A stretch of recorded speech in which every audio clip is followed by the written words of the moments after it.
Welcome back. Extreme drought conditions are affecting rural areas like Kleberg and Kenedy counties. One longtime rancher says it's making raising cattle more difficult.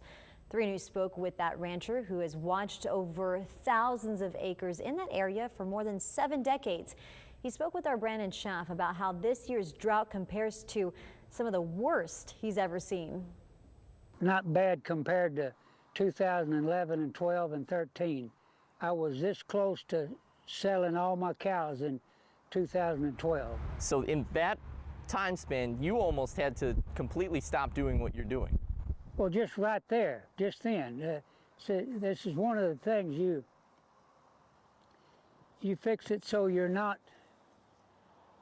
left high and dry. Rancher Stanley Woelfel tends to more than 10,000 acres across Kleberg and Kenedy County. He says he's seen worse drought conditions over the last several decades, but this summer is already bringing with it its fair share of problems. Well, normally during the summer we don't get as dry as we are right now. This is just extra dry. The land he's standing on is covered in hay used to feed cattle, which will eventually head to auction and then become our food.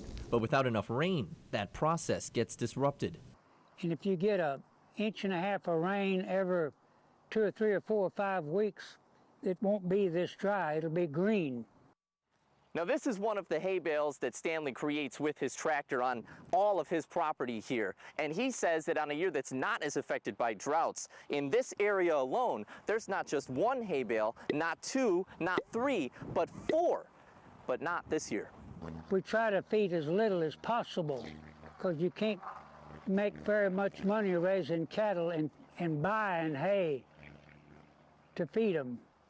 That's why this hay right here, I'm not buying this. Stanley says he has at least 500 hay bales stored for these situations. As drought conditions dry out large areas of Kingsville that Stanley's watched over the last 70 years, he says he has no plans to stop.